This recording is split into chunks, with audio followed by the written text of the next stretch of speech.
Donald Trump's press secretary, Karoline Leavitt, seems to be losing her spark. She has stuck with Trump through thick and thin and inversed reality on the worst days of this administration. From the execution of U.S. citizens to the stripping of USAID, which will lead to 14 million deaths, to the cutting of Medicaid for tens of millions of Americans. Karoline Leavitt has been there defending Donald Trump every step of the way. And today was not very different, but there is a new resigned vibe that Karoline Leavitt began to give at the very end of this press conference. In one of the clips, she says, "I honestly don't have any updates for you on that today." And the next one, she goes, "I don't have any announcements or updates. I haven't even read the full Wall Street Journal article that you're talking about." Just a resigned Karoline Leavitt. And it could be because just last night, the DHS spokesperson, Tricia McLaughlin, who is kind of like the Karoline Leavitt for Kristi Noem, if that makes sense. So the Department of Homeland Security has their own press secretary, and their own press secretary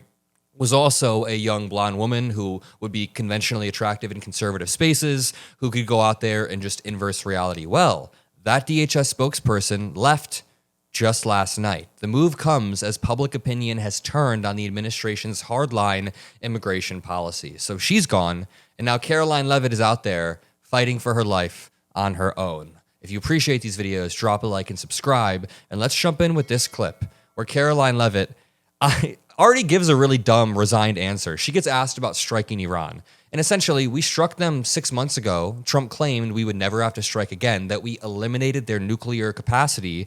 And now she gets asked, why are we about to strike Iran's nukes again if it's already eliminated? Caroline goes, there are many arguments I could make. Thank you, Michael. John. Garrett. On Iran, I'm not asking you for like military secrets here, but can you share? Know I would be so unwise. Unless you want to give them. Can you share a little bit about the president's thinking on whether or not to strike Iran, who he's talking to, what information he's consuming, and why a strike might be necessary on a nuclear program he says was obliterated by the last U.S. strike? Well, there's many reasons and arguments that one could make for a strike against Iran. The president had a very successful operation as commander-in-chief with Operation Midnight Hammer, as you know, as you just said, totally obliterated Iran's nuclear facilities. The president has always been very clear, though, with respect to Iran or any country around the world, diplomacy is always his first option, and Iran would be very wise to make a deal with President Trump. This is absolutely disgusting rhetoric. You want to know the reality of what happened? Donald Trump posted a Truth Social post claiming that if Iranian citizens went out and protested against the regime, that the U.S. would have their back. The U.S. would use force and have the back of these protesters, that they have nothing to worry about. So people went out and protest en masse in Iran, and 38,000 civilians were killed by the government, and Trump did absolutely nothing. So this was a series of missteps and blunders. I'm not arguing that Donald Trump should be striking Iran. I'm arguing that he killed people by setting false expectations and then not following through. Karoline Leavitt refuses to mention that, and she's not asked about that when she very well should be. And with this administration, he's talking to many people. Of course, his national security team. He's talking to many people. There are many answers she could give. These are all just platitudes when Donald Trump led to thousands, tens of thousands of deaths. Okay, let's go over to Gaza. We talked about the Middle East regarding Iran. Let's go over to Gaza. Karoline Leavitt gets asked about the Board of Peace and who is leading it. Take a listen. Sure. Thank you so much. Following up on Gaza, this $5 billion, who exactly will be in charge of managing this money? Would that be the president himself making the final decisions on how these funds are spent? It will be the Board of Peace, which the president is, of course, the chairman of, but all of the member parties, I believe, will have votes on the funding. And then, of course, there is that technocratic layer underneath the official Board of Peace with the member countries that will be making decisions as well. So if you just go back and look at the first event that we had where we sort of unveiled the structure of the Board of Peace, that structure remains in place and they'll be overseeing the funds that will... Oh my Lord. So if you remember, the Board of Peace comprises of Donald Trump, Netanyahu, I think Viktor Orban might have been invited, while they said Macron of France can't be invited, just an inverse of reality. And the Board of Peace is the de facto ruler of the Gaza Strip. So Donald Trump is essentially currently the president of the Gaza Strip, even though he can't even manage the United States. It is just absolutely sickening. And I want to remind you that the peace deal Donald Trump tried to push through between Israel and Gaza a few months back dissolved the next day.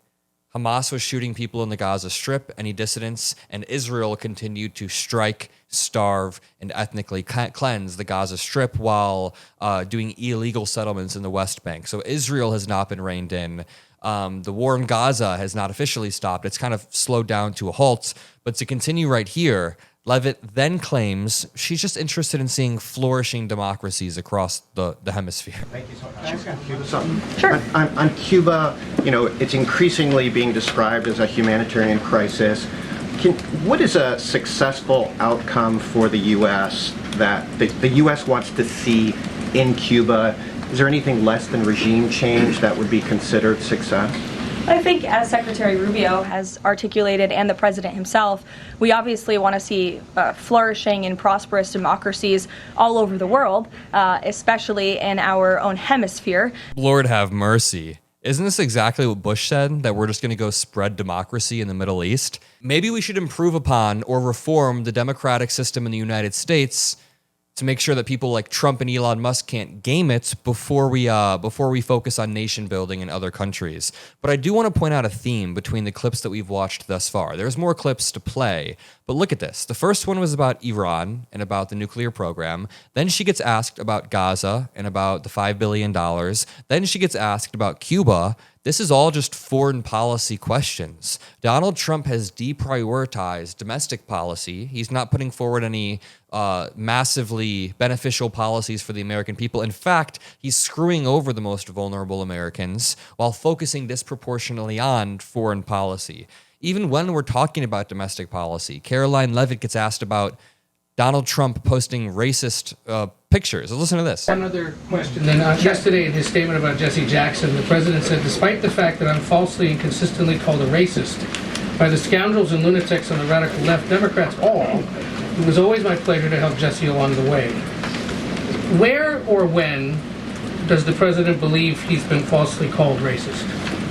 You're kidding, right? No. I will pull you plethora of examples. I'm going to get my team in that room to start going through the internet of radical Democrats throughout the years, Ed, who have accused this president falsely of being a racist. And I'm sure there's many people in this room and on network television across the country who have accused him of the same. In fact, I know that because I've seen it with my own eyes. And the president very much looks forward to having an event later this afternoon at 3 p.m. to celebrate Black History Month and to talk about how his policies are advancing opportunity. Lord have mercy. On like the fourth day of Black History Month, he posted an AI video of the Obamas as gorillas. The question was worded in such a way where Karoline Leavitt took offense because she was like, oh, I'll show you so many times the president has been called racist.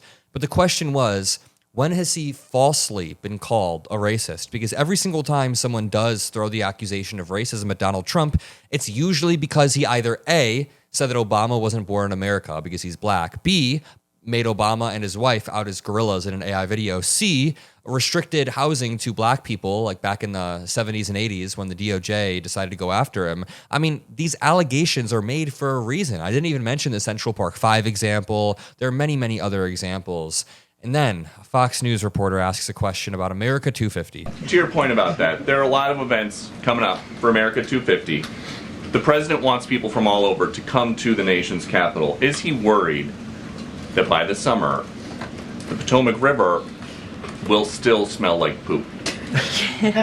He is worried about that, which is why the federal government wants to fix it. And Notice how nobody in the room really laughed. I heard more laughs earlier from a very serious question.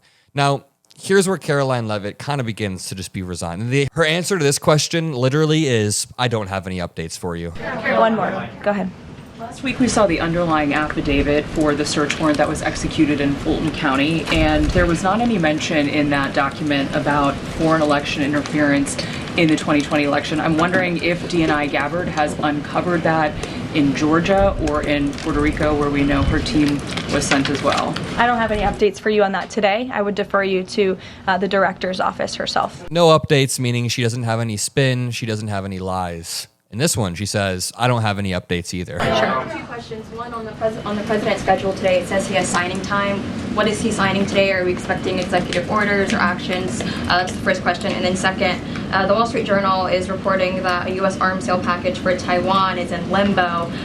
Can you just confirm this reporting / offer any additional comment? And how concerned is the administration that if an arms deal with Taiwan went through, that this could disrupt the China-U.S. Trade truce? Sure. Well, I haven't read the full Wall Street Journal report. I will just say with respect to an arms sale to Taiwan, I don't have any announcements or updates on that for you today. Again, no ability to spin it. I'm going to leave it there. If you appreciate these videos, drop a like, subscribe. I'll see you in the next one. Peace out.